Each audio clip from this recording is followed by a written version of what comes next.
Hello, it's Jen Joseph, Envisage Executive Coaching, releasing your confidence.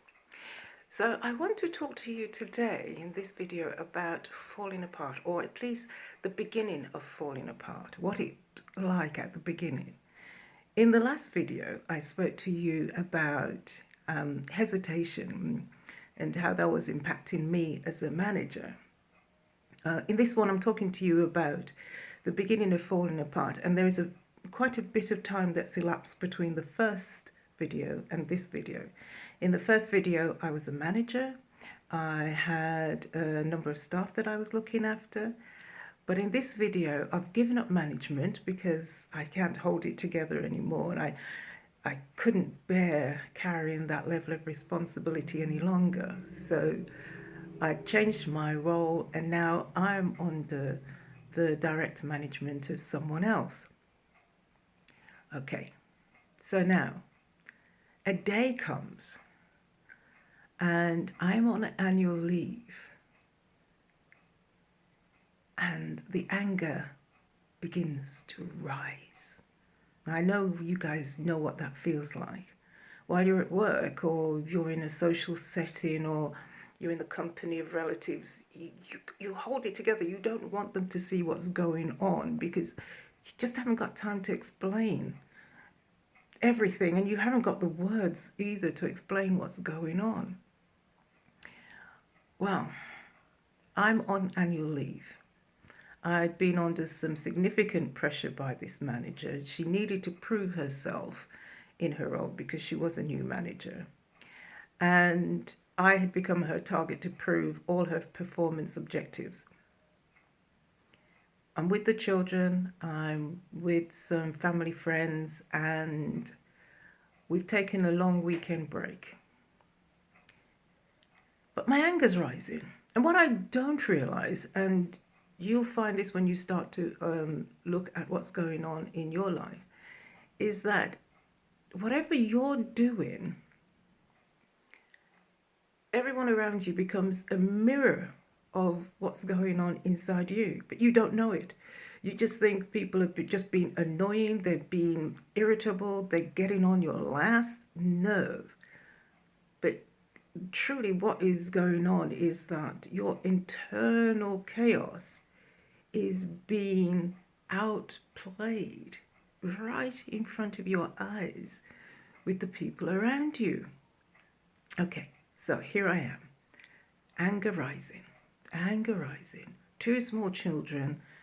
I'm with a group of friends on a long weekend break, and my youngest son decides he is going to lose it.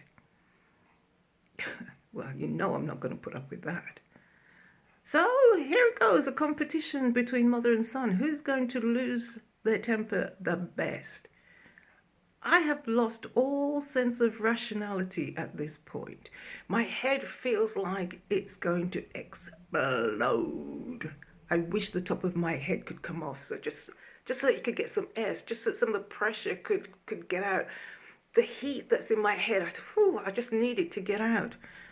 Oh, please, if I could take the top of my head off, or if I could just peel off my skin, get some relief from all of this anger that's just boiling up inside of me. I don't know what to do. I don't know how to handle this, but I'm totally irrational, so I can't think straight. And I'm trying. I'm trying to appear normal. At least I think I'm succeeding. And a point comes where my son snaps and I snap. And thank God for my friend who was there at the time, and she was able to just take him out of the way and just remove him, for his safety more than mine, but for both our dignity.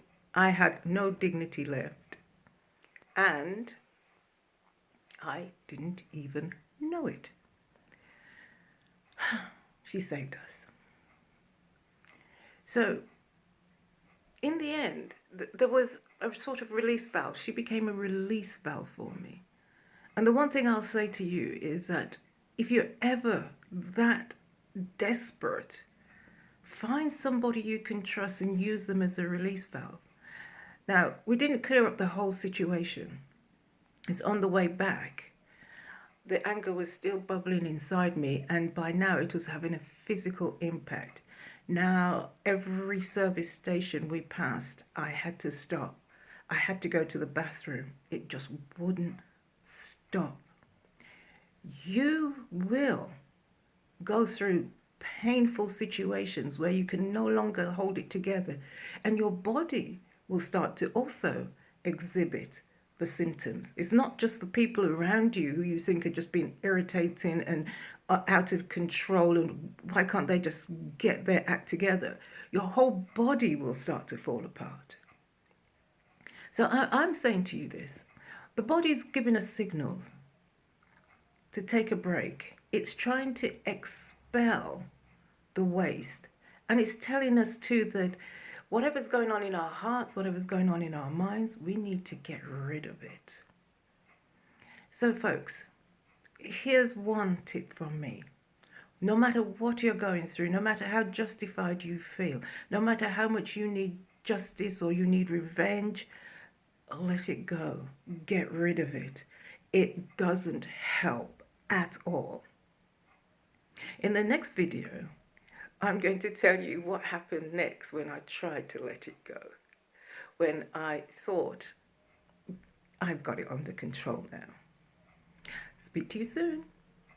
Bye for now, and be in good health.